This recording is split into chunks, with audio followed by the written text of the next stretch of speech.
Alright, we are back on Call of the Dead. This time it's the M14's turn. So in this video, I want to accomplish two goals here. The standard one of getting to at least round 20, and then a secondary goal of killing George at least one time. Since the M14 is in the starting room, just like the Olympia is, I'm going to be banning the base pistol from the very start. I usually don't ever get to do that because normally I need to like make it to the box or whatever, but for wall guns, specifically in the starting room, I can do that sort of thing for. So, I did kind of already attempt this challenge and failed on, I think, round 6. It was a very sad way to end it because I just got enough points to open the entire map. I was in the process of opening the entire map, and George did his stupid scream where he makes any zombies near him start sprinting at full speed.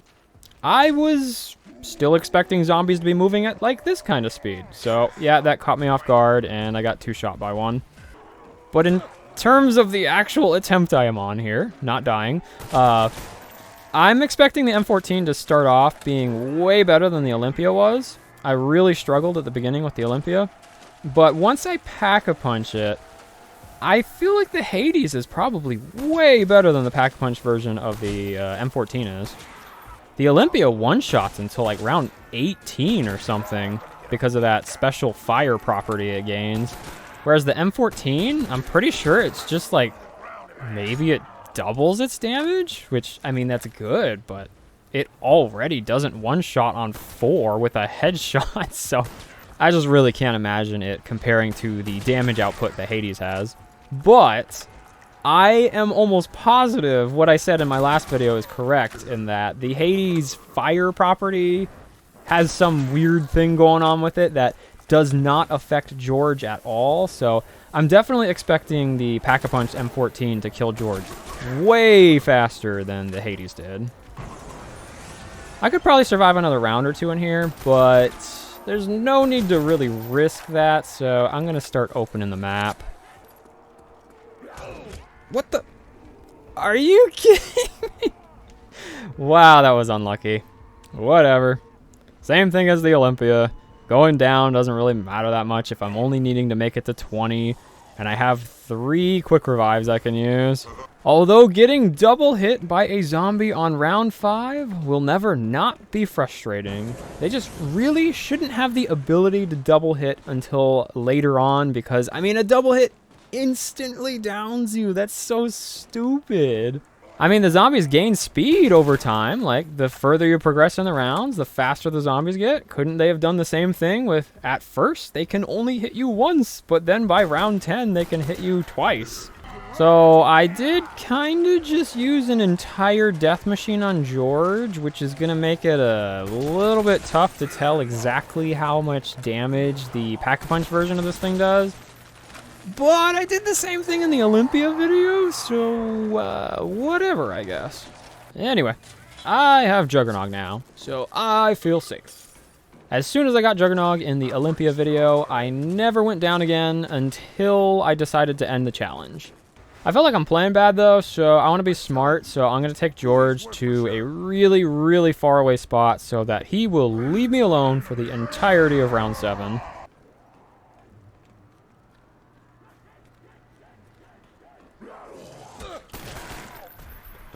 That actually scared me. I was just thinking, I was like, where is this zombie? I was like, could he be in that window? And then I get hit in the back of the head. Okay, I'm gonna risk it. George made it halfway back, more than halfway back, and that's a little bit too close for me, so I'm gonna try and put him back, but the next round already started, so I'm probably gonna get stuck down here. Yeah, this is probably the riskiest thing I will do all game. And I'm immediately giving up on that. That staircase was full of zombies. So I can now upgrade at any point I want. I probably should upgrade fast, right? I can't think of any good reason to wait. Also, George just fell down there. That's what I was waiting for because I have a death machine right next to me. That might be the last zombie? I don't know. Anyway, what is the name of this thing? I don't remember the name of this one either. Amnesia. I guess that's a fitting name. I feel like most Pack-a-Punch weapons, at the very least, once I Pack-a-Punch them, I'll be like, oh, that's right, that's what it was called. But this one, nope, didn't remember that one bit. Also, let's see if this thing actually one-shots. It does with headshots. It does not with body shots. Does it two-shot? I guess that's not too bad. I honestly feel like I could probably kill George right now with the amount of points I have. But if I'm wrong, I'm kind of screwed because I can only afford to reload ammo once. Oh, come on.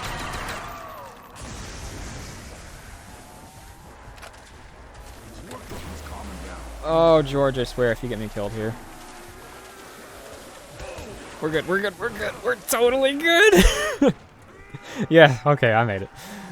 Oh, I hate you, George. Maybe I should kill him. Yeah, so I think I am at least going to attempt to kill George here. I'm going to guess that we are going to be able to. I'm only going to be able to afford ammo once, though, because I definitely want to get 4 perks before I kill George, or before I attempt to kill him, because it just feels wasteful if you don't use George's dropped perks to go past the perk limit. I feel like that's the main purpose of them.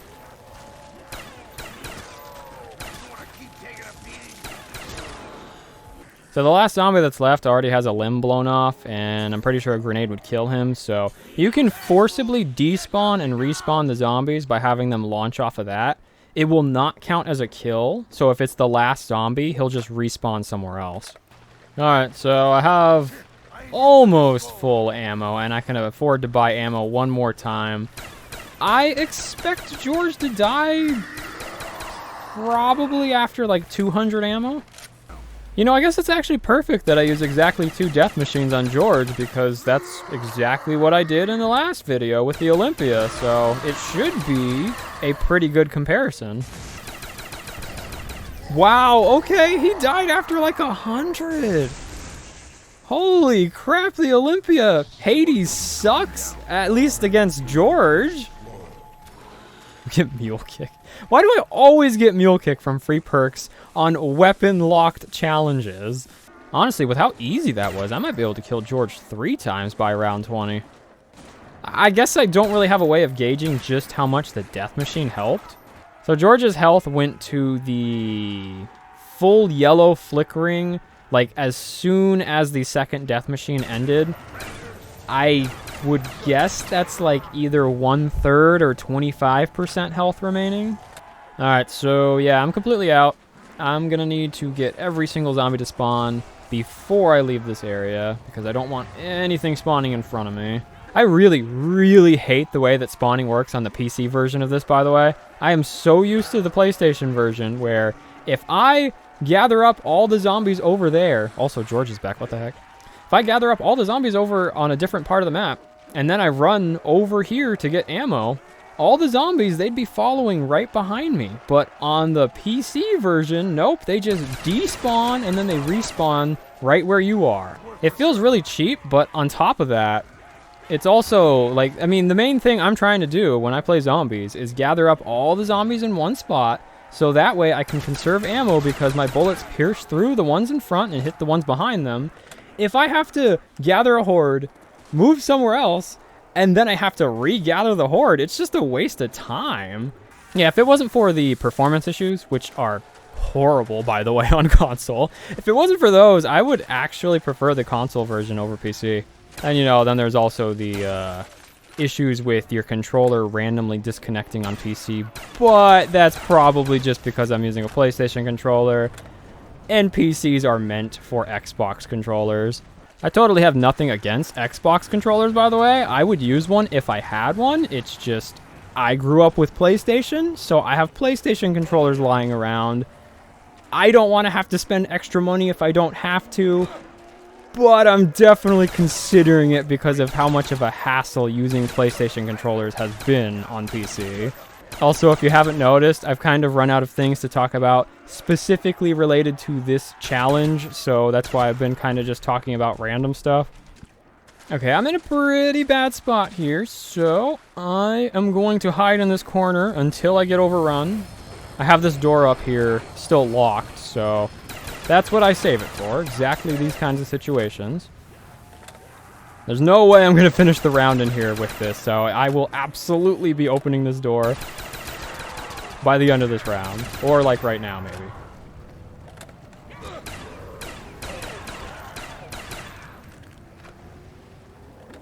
Hopefully I get a max ammo. If I get a max ammo, I'd say 100% for sure I can kill George by the end of this round, but without one, it's just so expensive to refill ammo. I'm not sure I'll be able to afford it. Yeah, unfortunately no max ammo, so I'm just going to the next round. You know, earlier when I was making those comments about using PlayStation and Xbox controller on the PC version of this game, people were probably wondering, why don't you just use keyboard and mouse? For me personally, not only am I just really, really bad at it, but it also just really hurts my wrists. Also, that max ammo is insulting. Yeah, the only games I've ever actually preferred playing with mouse and keyboard was an MMO that I used to play, this really old MMO called Ragnarok Online. Other than that, every single game I have ever played on PC, I play with a controller. And yes, Ragnarok did indeed hurt my wrists when I played it with mouse and keyboard. I wonder how many people actually still know what Ragnarok is. It's strange to me because it came out around the same era as RuneScape, but everyone knows what RuneScape is, and it feels like nobody knows what Ragnarok is. I personally like Ragnarok a lot more than RuneScape. I'd honestly probably make Ragnarok videos all the time if I wasn't like 95% sure that they would get like 2 views because nobody even knows what Ragnarok is. It's honestly probably not nearly as good as I'm giving it credit for. It's just at that age, you know, everything is so fun, and then when you get older, it's like those things from your childhood you have so much nostalgia for, so yeah, the game's probably not really aged all that well. I mean, I still absolutely love it, but I would imagine any new players that have never played it before, if they went into it now, they'd probably be like, wow, this game is dated. So I am definitely going to attempt to kill George with just the amnesia, no death machine this time. But I'm convinced I'm going to need so many points that I'm just going to wait until I've actually made it to round 20 first. And I think I'm just going to keep going with the strategy of get them in the water and then blow up like one and it kills all of them. Sometimes, for some reason, sometimes it doesn't seem to do damage, and then other times it does that where it kills almost every single one. This is probably the closest I have ever been to actually freezing in solo. I've frozen in 2-player before because I was like, oh yeah, my friend can just save me, but in solo, I'm not really sure what happens.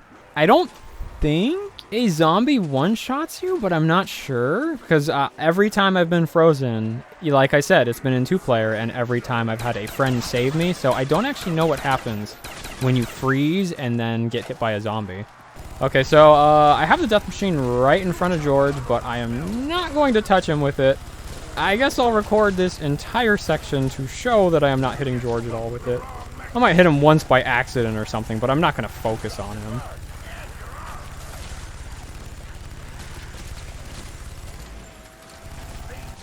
I am convinced that 30,000 points is going to be enough to take out George, even with this extremely weak weapon. I just have to actually survive this round with George here interfering.